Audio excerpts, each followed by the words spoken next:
Hello everyone, सभी को नमस्कार। सभी का स्वागत है एक नई वीडियो में। तो इस वीडियो में हम एसएससी जीडी से रिलेटेड बात करने वाले हैं। एसएससी जीडी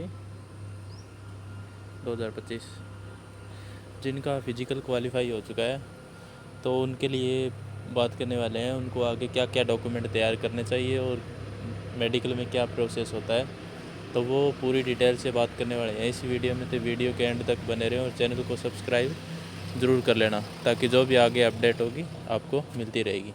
तो पिछली बार मैंने फिजिकल फिजिकल तो अब की बार हो चुका है। पीएसटी, डीवी और डीएमई सब कुछ क्वालिफाई किया है। तो उस आधार पे बात करने वाले हैं कि कौन कौन से डॉक्यूमेंट चाहिए, मेडिकल में क्या क्या प्रोसेस होती है। तो पूरी डिटेल से बात करने वाले हैं। पूरा डिटेल बताऊंगा पिछली बार के एक्सपीरियंस के हिसाब से कि क्या क्या आगे प्रोसेस होता है। तो सबसे पहले तो फिजिकल लगभग 12 सितंबर तक फिजिकल चलेंगे। तो उसके बाद में आपको कितना टाइम मिल सकता है डीवी और डीएमई के लिए, तो वो लगभग आपको लगभग 1 महीने प्लस मान के चलो आप।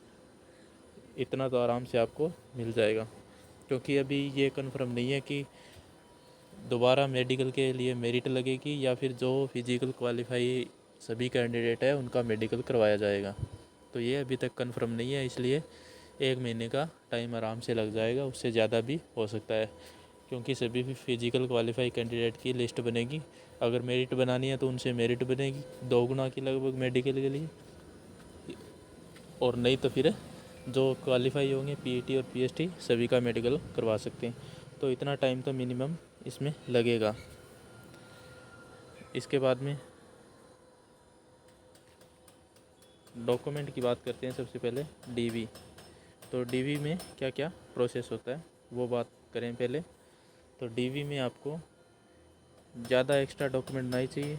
आपके पास में 10th सर्टिफिकेट और 12th हो गया, ओरिजिनल इनकी मार्कशीट आपके पास में होनी चाहिए। और जब आपके डॉक्यूमेंट होंगे तो आपको कम से कम एक सेट आपका फ़ोटोकॉपी का होना चाहिए। 2 सेट करवा के लेके जाएंगे, लगभग एक सेट तो आपका जमा होगा। ठीक है, पिछली बार एक सेट पूरा जमा हुआ था। 10th हो गई, 12th होगी। इसके अलावा आपकी आईडी होगी, यानी आधार या फिर पैन, जो भी ओरिजिनल आपकी जो आईडी आपने लगाई है उसमें जिसके नंबर आपके वहाँ पे वेरीफाई है, तो वो आईडी होगी आपकी। ओरिजिनल आईडी आपके पास में होनी चाहिए, उसकी फ़ोटोकॉपी आपके पास में होनी चाहिए। और उसके बाद में आपके पास में होना चाहिए फ़ोटो होगी। फ़ोटो 6 मान के चलो आप, 6 फ़ोटो आपको लेके जानी पड़ेगी। और इसके अलावा फ़ोटो के अलावा हो गई आपके पास में कास्ट सर्टिफिकेट।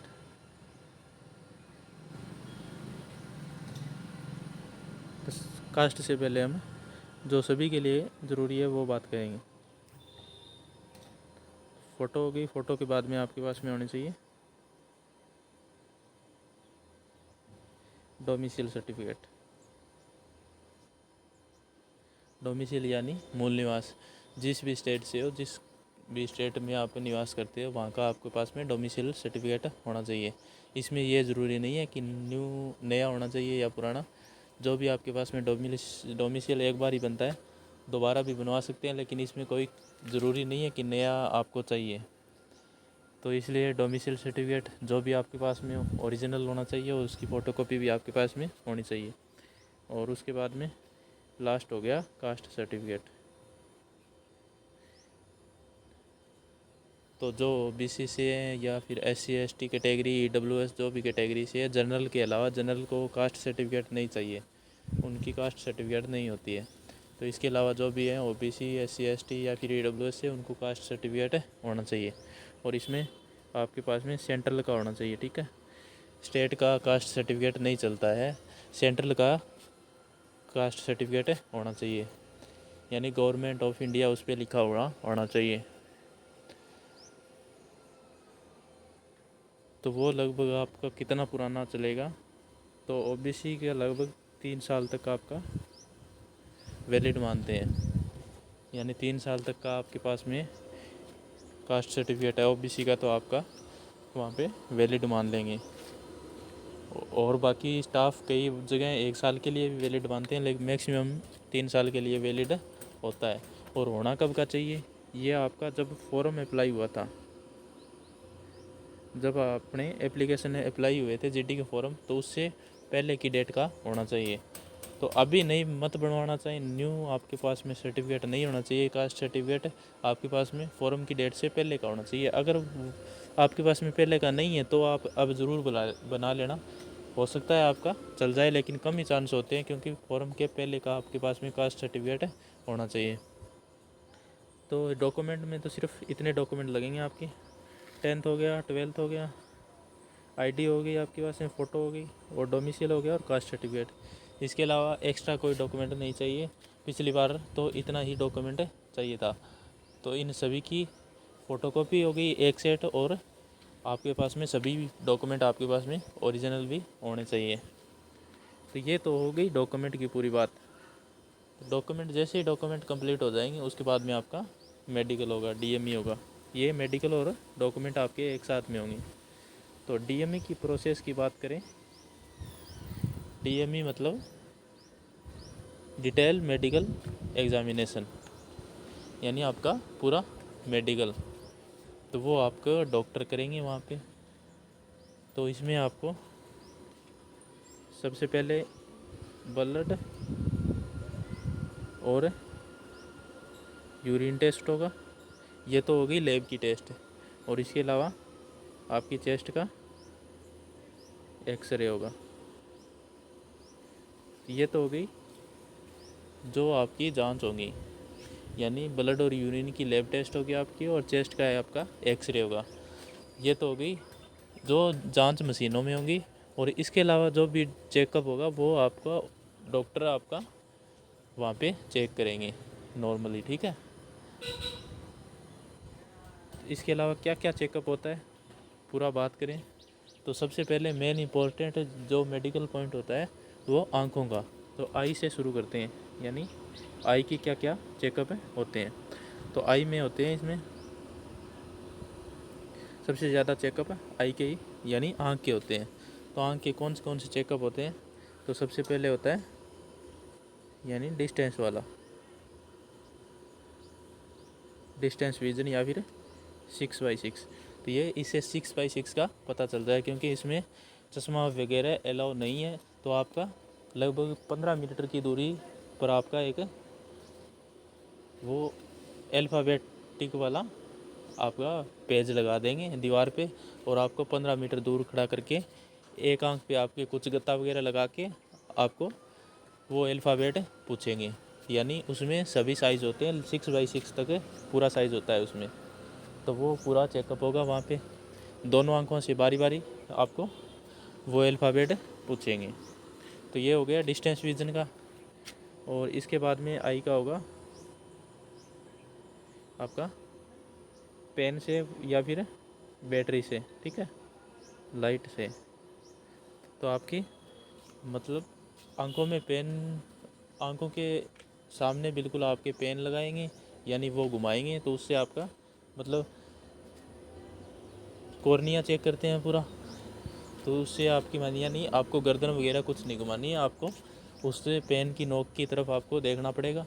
और बैटरी लाइट से आपकी आंखों के अंदर लगा, बैटरी से चेक करेंगे लाइट से, तो उससे आपका कॉर्निया का पता चलता है। यानी जिन्होंने लेज़र करवाई होती है वहाँ पे कोई डाउट होता है तो उनको वहाँ से पता चलता है लाइट से, ठीक है।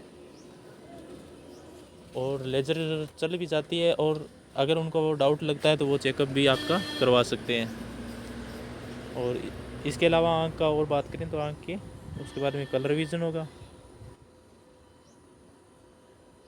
कलर विज़न क्या होता है, तो कलर विज़न एक बुक होती है उनके पास में, बुकलेट है। तो उसमें यानी आपके नंबरिंग वगैरह या फिर ऐसे ही डायरेक्शन टाइप होते हैं, तो उसमें आपको वो पूछेंगे। यानी कलर विज़न यानी कलरों के अंदर आपके नंबर लिखे होंगे, वो आपको पहचानना पड़ेगा कौन कौन से नंबर कहाँ पे है। तो वो पूरा आपको पढ़ना पड़ेगा, वो पूछेंगे डॉक्टर आपके। और इसके अलावा आपको एक बुक भी देंगे, यानी एक बुक होगी, उसमें हिंदी और इंग्लिश दोनों में लाइनें या पैराग्राफ लिखा होगा। जो आपकी मर्ज़ी वो आप लैंग्वेज पढ़ सकते हैं उसमें। उसमें साइज़ छोटा मोटा होता है तो वो भी आपका रीडिंग कैपेसिटी भी वहाँ पे चेक करेंगे। तो ये आई के टेस्ट इतने तो हो गए आपके, यानी डिस्टेंस विज़न हो गया, 6x6 चेक होगा, पेन या लाइट से वो चेक करेंगे, और कलर विज़न होगा, और इसके अलावा एक बुक से आपसे पढ़वा के देखेंगे वो। तो इतना हो गया आई का चेकअप। तो इससे आगे चलें, इसके बाद में नोज़ की बात करें यानी नाक की बात करें, तो नाक में सिर्फ आपका डीएनएस चेक होगा, यानी जिनकी नाक के अंदर की हड्डी वगैरह बढ़ती है तो वो इसमें चेक करेंगे।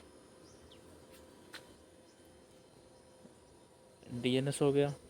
डीएनएस का पॉइंट भी हो सकता है, क्योंकि आपका अगर नाक के अंदर हड्डी वगैरह थोड़ी बहुत बाहर होती है या फिर बढ़ती है तो वो उसमें चेक कर लेंगे। इसके अलावा ईयर की, तो ईयर के आपके वो मशीन लगा के चेक करेंगे आपकी कि आपके पर्दे वगैरह बिल्कुल ठीक है, छेद वगैरह नहीं है, ईयर का चेकअप होगा। और उसके बाद में आपका डेंटल पॉइंट यानी दांतों की, तो दांतों को वो मुंह खुलवा के आपका चेक करेंगे। तो डेंटल पॉइंट होते हैं लगभग आपके 14+ आपके पास डेंटल पॉइंट होने चाहिए। तो वो अलग अलग पॉइंट होते हैं, जाड़ दांतों वगैरह अलग अलग, वो डॉक्टरों को ही पता होता है, हमें इसके बारे में पूरी डिटेल नहीं पता होता। वो लगभग नॉर्मल होता है, उसमें कोई दिक्कत नहीं आती है। तो डेंटल पॉइंट हो गया, तो ये बहुत कम पॉइंट मिलता है इसमें। तो इसके बाद में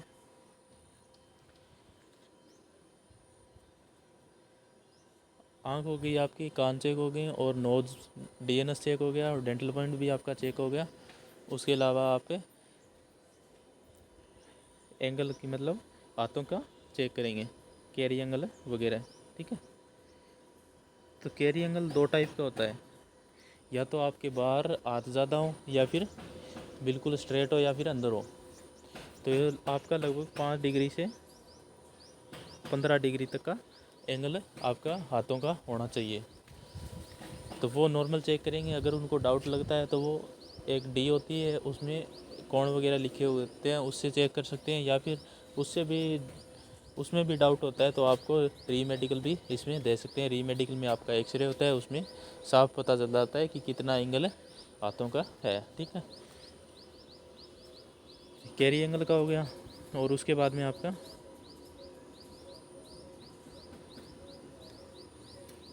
इसके अलावा होगा आपका, यानी आपकी रीढ़ की हड्डी है वो भी चेक होगी। मतलब पीछे से आपको डॉक्टर देखागा, नीचे होने को बोल देगा, तो आपकी रीढ़ की हड्डी भी बिल्कुल नॉर्मल होनी चाहिए। तो उसमें भी पॉइंट वगैरह हो सकते हैं। इसके अलावा कंधे होते हैं अपने, तो सोल्जर का भी पॉइंट होता है कि कभी कभी किसी के थोड़े बहुत मतलब 2-4 डिग्री ऊपर नीचे हो सकते हैं, तो वो भी उसमें डाउट चेक करते हैं, वो ये नॉर्मल होता है। और इसके अलावा आपकी वेरिकोज वेन का पॉइंट होता है। वेरिकोज वेन क्या होती है, जो अपने पैर होते हैं तो घुटने के पीछे जो वेन्स होती हैं तो वो चेक करते हैं, पुलाव चेक करते हैं उनमें आपकी मतलब काफ़ी कई बंदों की वो बाहर दिखाई देती हैं, यानी ग्रीन कलर की बाहर नहीं दिखाई देनी चाहिए आपकी। आप इसे जंप वगैरह करवाएंगे, उससे आपकी जो वेन है वो खुलनी नहीं चाहिए, तो वो वेरिकोज का भी पॉइंट होता है। और इसके अलावा फ्लैट फुट होगा। फ्लैट फुट यानी आपके जो पैर होते हैं नीचे से, तो उनमें आपके बीच में थोड़ा उभार सा होता है, वो सभी को पता होगा। फ्लैट फुट तो होना है, यानी पूरा आपका फुट फ्लैट है और आपको बीच में से थोड़ा सा उभार सा होना चाहिए, बिल्कुल फ्लैट है नहीं होना चाहिए। तो ये फ्लैट फुट हो गया। उसके अलावा अंगुली वगैरह सारी पैरों की, हाथों की अंगुली आपकी सीधी होनी चाहिए, नॉर्मल होनी चाहिए। वो एक एक अंगुली भी आपके हाथ लगा लगा के चेक करेंगे। और इसके अलावा आपके प्राइवेट पार्ट भी चेक होंगे, यानी प्राइवेट पे पार्ट आराम से वो एक एक बंदे के चेक करेंगे, उसमें भी कोई पॉइंट हो सकता है। और इसके अलावा आपकी बीपी चेक होगी, तो बीपी वहाँ पे नॉर्मल आपको रहना है, क्योंकि आप अगर पहली बार मेडिकल देते हैं तो आपको घबराहट ज़रूर होती है, आपकी बीपी ज़्यादा भी हो सकती है, तो वहाँ पे आपको नॉर्मल रहने की कोशिश करनी पड़ेगी। तो वहाँ पे आपको नॉर्मल रहना है, क्योंकि नॉर्मल बीपी आपकी होती है 120/80। तो ये नॉर्मल होती है। आपको जितना नॉर्मल रहेंगे उतना आपका अच्छा मेडिकल होगा। और इसके अलावा बीपी के अलावा आपकी हार्ट बीट भी चेक होगी, यानी हार्ट नॉर्मल होता है 72, तो लगभग 90 तक नॉर्मल मान लेते हैं वो, लगभग 65 से 90 तक, तो 72 नॉर्मल होनी चाहिए। तो ये हार्ट बीट आपकी ये नॉर्मल चेकअप होता है। तो ये पूरा मेडिकल का प्रोसेस हो गया। इसके अलावा जो भी डाउट है अभी भी, तो वो आप कमेंट में पूछ सकते हैं। जिनका फिजिकल हो चुका है वो ये वीडियो एक बार ज़रूर देख लेना, तो आपको डॉक्यूमेंट और मेडिकल की पूरी प्रोसेस इसमें पता चल जाएगी। क्योंकि पिछली बार 2024 वाली में मैंने पूरा फिजिकल मेडिकल सब कुछ क्लियर किया है, तो उसके हिसाब से मैंने आपको ये पूरी प्रोसेस बताई है। अभी भी कोई डाउट है किसी चीज़ के बारे में, डॉक्यूमेंट के बारे में, मेडिकल के बारे में, तो आप कमेंट में पूछ सकते हैं, आपको रिप्लाई मिल जाएगा। और जिनका फिजिकल में आगे होने वाला है तो वो आराम से अपने फिजिकल की तैयारी करें। आपका फिजिकल होने के बाद में आपको लगभग 1 महीने से ऊपर का आपको टाइम मिल जाएगा। इतने में आप अपने डॉक्यूमेंट तैयार कर सकते हैं और मेडिकल की प्रोसेस आप इसमें देख सकते हैं। तो ये पूरी प्रोसेस हो गई डीवी और डीएमई की। उसके बाद में आपका फाइनल रिज़ल्ट बनेगा। अभी भी कोई डाउट है तो आप कमेंट में ज़रूर पूछ लेना, ठीक है। वीडियो को एक बार शेयर कर देना। जिनका फिजिकल पास हो चुका है वो वीडियो चेक ज़रूर कर लेना एक बार, पूरी डिटेल से वीडियो है ये। और आगे जो भी इन्फॉर्मेशन होगी, जो भी अपडेट होगी वो आपको मिलती रहेगी। तो चैनल को सब्सक्राइब भी ज़रूर कर लेना, ठीक है। धन्यवाद।